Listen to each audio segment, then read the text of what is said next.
Reserve ব্যাংকের নতুন governor হিসেবে সঞ্জয় মালহোত্রাকে নিয়োগ দেওয়ার পরদিনই ডলারের হিসাবে রুপির দামের রেকর্ড পতন। সর্বকালীন নিম্ন চলে গিয়েছে ভারতীয় রুপি। এই পরিস্থিতিতে ভারতীয় শেয়ার বাজারের আরও বেশি পরিমাণে বিদেশি লগ্নিকারী হারানোর আশঙ্কা করছেন তারা। পাশাপাশি আগামী বছর আরবিআইয়ের রেপো রেট কমার প্রত্যাশাও পাল্লা দিয়ে বৃদ্ধি পেয়েছে। ৯ ডিসেম্বর আরবিআইয়ের নতুন গভর্নর হিসেবে সঞ্জয় নাম ঘোষণা করে কেন্দ্র। শক্তিকান্ত দাসের স্থলাভিষিক্ত হচ্ছেন তিনি। ১৯৯০ ব্যাচের রাজস্থান ক্যাডারের এই আমলা কেন্দ্রীয় ব্যাংকের শীর্ষ পদের দায়িত্ব পাওয়ায় ডলারের নিরিখে টাকার দাম ৮৪.৮০-তে থাকবে বলে মনে করা হয়েছিল, কিন্তু বাস্তবে তা হয়নি। এদিন বাজার খোলার পর দেখা যায় ৮৪.৭৫-এ ঘোরাফেরা করছে রুপির দাম। শেয়ার বাজারের সর্বশেষ সেশনের থেকেও দর নেমেছে বলে জানা গিয়েছে।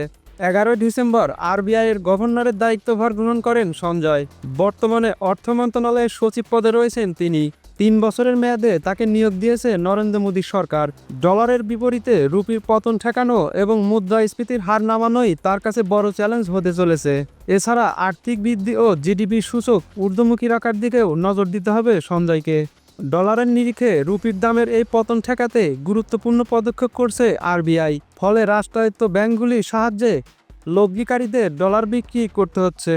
ডলারের তুলনায় রুপির দাম পড়লে ভারতের বিদেশি রিজার্ভের ওপর তার প্রভাব দেখা যায়। এই মুদ্রা ভান্ডার কিছুতেই কম করতে রাজি নয় ভারত। জাপানি সংস্থা নেমুরা জানিয়েছে, যথেষ্ট জটিল পরিস্থিতিতে আরবিআইয়ের দায়িত্বভার গ্রহণ করেছেন সঞ্জয়। মুদ্রানীতিতে সামঞ্জস্য আনতে বড়সড় পরিবর্তন আনতে পারেন তিনি।